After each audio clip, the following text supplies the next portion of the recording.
Welcome to the Martin Bailey Photography Podcast.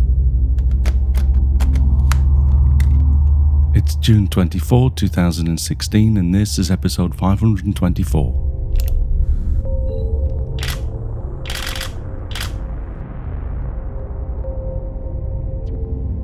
I'm dedicating this week's episode to answering a listener question about adding copyright information, resizing images for the web, and adding watermarks, etc. to your images using Photoshop Elements. Listener Michelle D. Salati sent me a voicemail via the widget on our site about resizing images, and I would normally just play you the message, but Michelle left the TV on as she recorded, and I'm not sure she meant for me to insert the audio, so I'll just read out the gist of her message myself. Michelle said, "Hi Martin, I think your website's fantastic, your photographs are amazing, you're inspirational. I've also read Tim Ferriss's book and you reinforce that help, so it's not only about you, it's about everyone, and I love that. One question I had is, what is the best way to resize photos so that they're sharp and crisp? I've got Photoshop Elements, and the best way to add my name and copyright. Should I put a frame around them and add a watermark to the images?" So firstly, thanks for the kind words, Michelle. I really appreciate it. I'll go on to explain a little bit about resizing and exporting for web, and we'll cover adding your copyright information to the file and the dilemma of whether or not to add a frame or watermark. I don't own Photoshop Elements, so I've downloaded the trial version to help me explain this week. Next week, I'll go on to explain how I export my images with one click, including a watermark using Adobe Photoshop Lightroom. Before I talk about resizing and exporting, let's look at the part about adding your name and copyright to your images. I want to talk about this first because with pretty much everything in the digital workflow, the earlier you do things, the more time you will save later. If you add your name and copyright information only as you export your images for the web, you have to do this every time you export an image. There are a number of ways to get this information into your images early in the workflow, but the absolute earliest is to save your details into your camera so it's added to your photographs in camera as you make them. For example, on my Canon camera there is an item in the menu called Copyright Information, and under that menu I have options to display copyright info, enter author's name, and enter copyright details. You can go ahead and enter your details right there in the camera, and they will be appended to the EXIF data of every image that you shoot from that point on.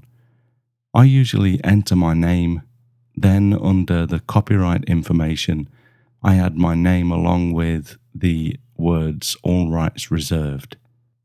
This can be a pain to enter via the in-camera menus though, so I install Canon's EOS Utilities application that comes with my camera, and then connect the camera to the computer using the USB cable provided, and then in the EOS Utilities, I click Camera Settings, which gives me an option to edit the owner's name, author, and copyright information. As you can see in the screenshot that I've attached to the blog post, it's also in the Enhanced podcast, but if you can't see that, go to the blog at mbp.ac/524 to see the images that I'm talking about this week. If you do this, all of the images that you shoot will be tagged, but you cannot add a copyright symbol, the circle with the C inside, to this information either in the camera or via the EOS Utilities. And I like to add a more complete copyright statement, so I actually apply a metadata preset to my images as I import them in Lightroom, which I'll show you next week. Also, unlike Photoshop Elements, once I've set up Lightroom to apply my preset, it just keeps doing it for me on every import until I change the settings again, so I don't have to do this every time I import images. For now though, if you're using Photoshop Elements as Michelle is, here's what you need to do. When you import media from a camera or memory card, click on the Advanced Dialog button at the bottom of the photo downloader screen, and you'll see something like this screenshot. You'll notice that I added my name as the creator, and in the copyright field I entered copyright, circle C, and then 2016 - all rights reserved. You might want to add your name to this as well, although it's usually displayed with the creator name. By the way, to enter a copyright symbol on the Mac, hold down the Alt or Option key and type a G on the keyboard. On Windows, hold down the Alt key and then type the number 0168. The beauty of adding this information to your images as you import them is that now, from this point on, they're all tagged with your copyright information, so you don't have to add this each time you export them. Note that I was not able to find a way to do this when importing from a folder, so if you already have your images on your hard disk, you'd need to import your images into the organizer first, and then use the method that I'll cover shortly to apply this information to images after that. Adding copyright information on import is going to save you the most time, but if you haven't been doing this so far, it's best to add this information to your original image files. That way, the information will stay with the image in all future exports. In Photoshop Elements, you can do this by opening the File Info dialog from the Edit menu. You'll see a dialog like the one that I've attached to the blog post and the Enhanced podcast, into which you can enter your details. If you have a web page that explains your copyright policy, you can enter the URL to that page at the bottom of the dialog as well. We obviously don't want to have to type this for all images though, so before you click OK, select Export from the template button at the bottom of this dialog. Because I added the year to my copyright statement, I called my template Martin Bailey Copyright 2016. You will need to update this at the start of 2017. If you think you'll forget to do that, leave the year out of the copyright statement, or a much better option would be to leave the year in and set a reminder in your calendar. Using this template, you could then import the same settings to other images in the future. The problem with this method though is that you have to do it for every image individually, and that's too time consuming.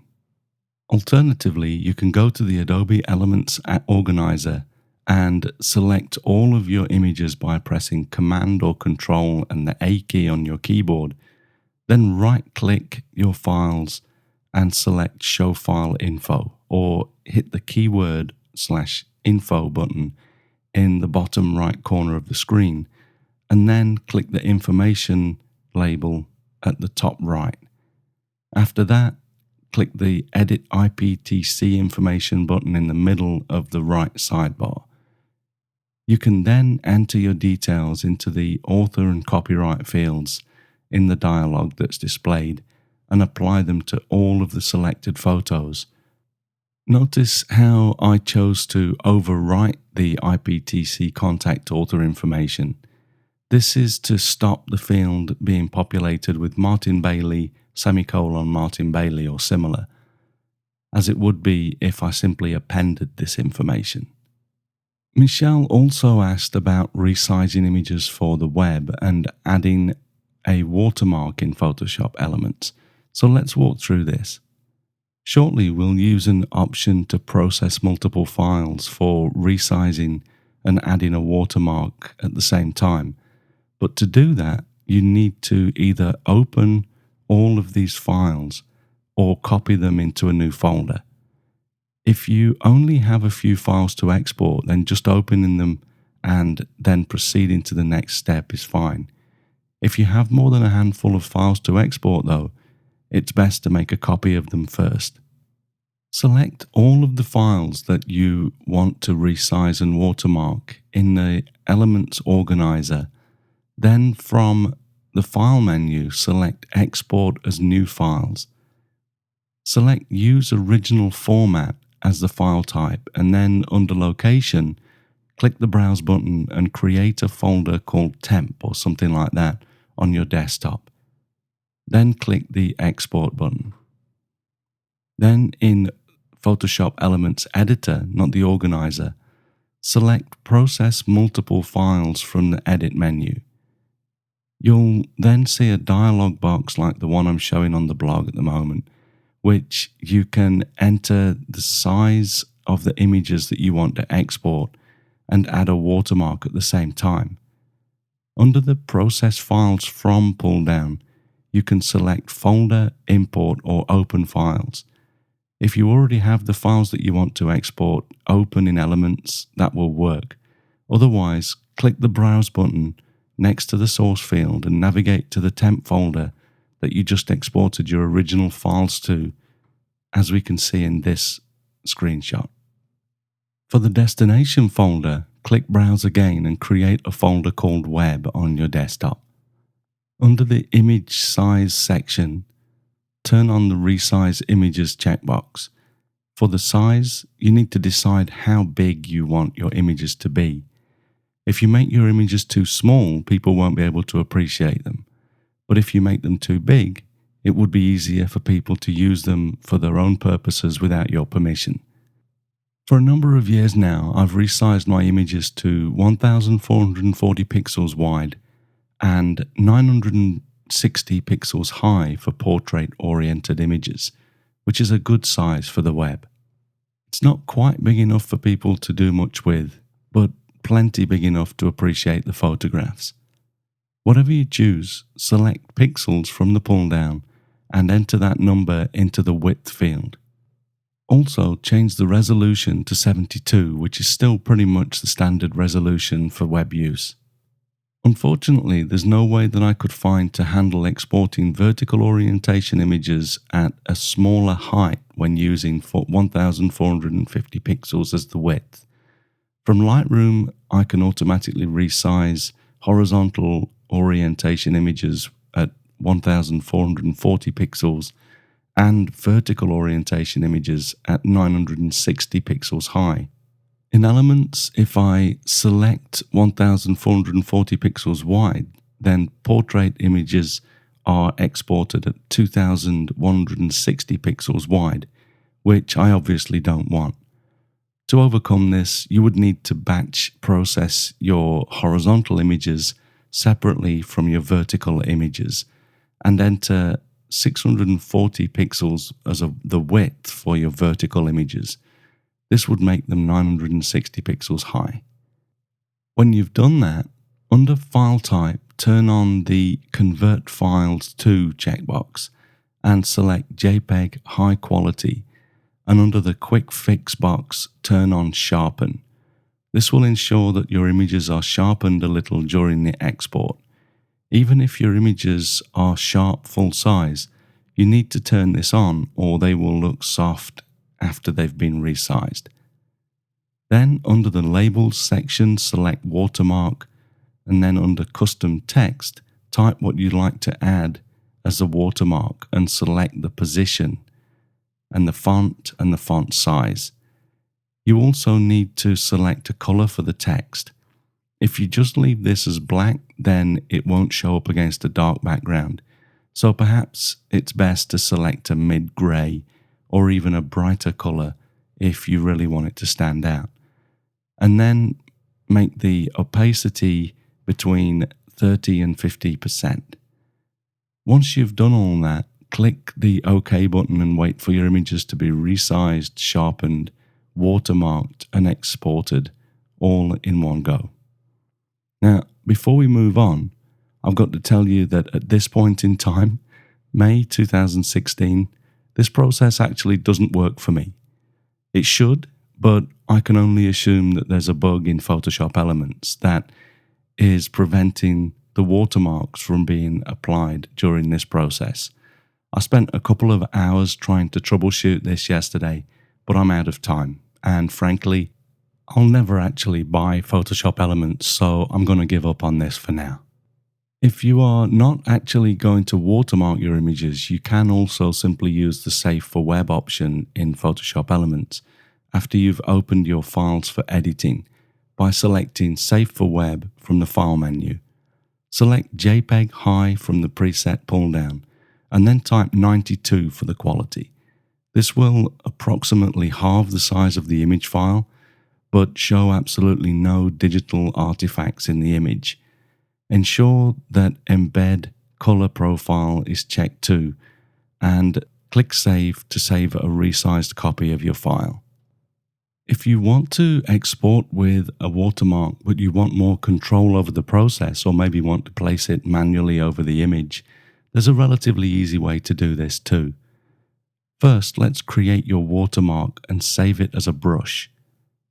Click Create New Blank File from the File menu, and let's use a size of around 7 by 1 centimeters and a resolution of 72. Select RGB color for the color mode and transparent for the background contents, as you see in this screenshot. Then select the Type tool in Photoshop Elements and type in the text that you want to use as your watermark. Make the color of the text black, as you will be able to change it with the color palette each time you use it. You can also add a logo or other graphic by selecting Place from the File menu if you want to. If necessary, use the Crop tool to crop down the image so that it leaves only a bit of space around your new watermark, text or logo, and then select Define Brush from the Edit menu and press OK. Save your brush in PSD format to a location that you'll remember so that you can reload it to the brushes list later if you ever have to reinstall Elements or to load on a new computer. Then open the file that you want to save for web with your watermark, and let's resize it right now. Because we also need to change the bit depth to 8 bits, it's probably better to resize your image while you still have more image information.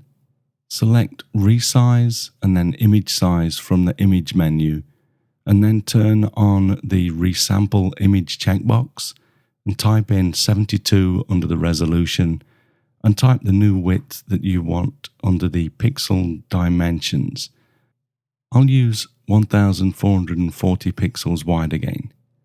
Select Bicubic Sharper Best for Reduction from the pull down at the bottom of the dialog box and click OK. The bicubic sharpening there is plenty to cover the softness introduced during resizing, so you won't need to do this again when you save the image later. Before we apply the watermark as a brush, the image has to be converted to 8-bit per channel, so select this option from the Image Mode menu. Then select the Brush tool from the Photoshop Elements toolbar or by pressing Command or Control and the B key. And you should now be able to select your watermark from the bottom of the brush pull down at the bottom of the screen. You'll see an outline of the brush as you place your mouse over the image, and you can make it bigger or smaller with the size slider or the square bracket keys on your keyboard. Give it a try by stamping somewhere on your photo and adjust the opacity and color as well if necessary. Here you can see that I went a bit crazy trying this out, but this screenshot will give you an idea of what I'm talking about. Open up your browser window and click the image to see it larger. As we've already resized this image and it's been sharpened as we reduced the size, all you need to do now is save a copy for the web.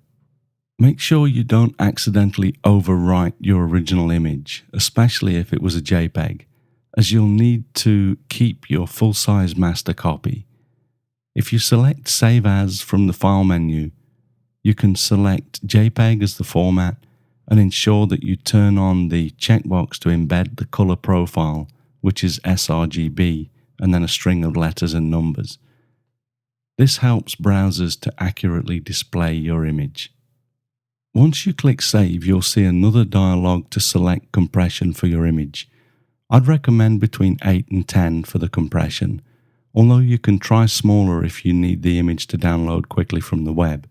Just check for artifacts in gradations, etc. as you increase the compression.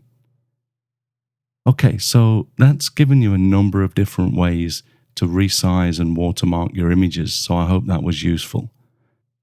Before we start to wrap up this episode, I did want to quickly discuss watermarking images in general. If you want to watermark your images and you want people to still enjoy your images, it's best not to plaster your watermark all over them. Some people hate watermarks and will leave your site or page the moment they see one.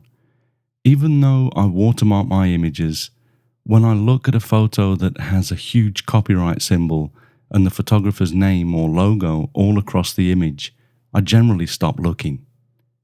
Sure, a huge watermark will stop someone from stealing your photo, but you're not likely to win any fans with your work in the process. So keep it discreet and tasteful. I use a small graphic file logo that I add as I export images from Lightroom, and like I said, we'll cover that process in a follow-up episode next week. Does it stop people from stealing my images? Not in the least, but I'd rather people enjoy my images. In fact, although I'm concerned about image theft and do chase it up when necessary, I actually watermark my images more for the marketing value. When someone sees my images online, either on my own site or where someone has stolen the image, if the watermark is still there, intact, they see my name. And the more times people see your name, the more likely they are to remember you. Michelle also asked about adding frames, and there is a frames option under the quick screen in Photoshop Elements, and there are a couple like the black border or the white border which might be useful. So have a play with these if you're interested. Just don't attach them to your master copy of your images and save them. I think it's best to keep frames as an artistic option added for specific purposes and not to your original files. For the web, I actually really don't recommend adding a frame directly to your images at all. There are lots of ways of adding frames on the fly with CSS or other tools, and that makes it much easier to change the look later if you change your site theme.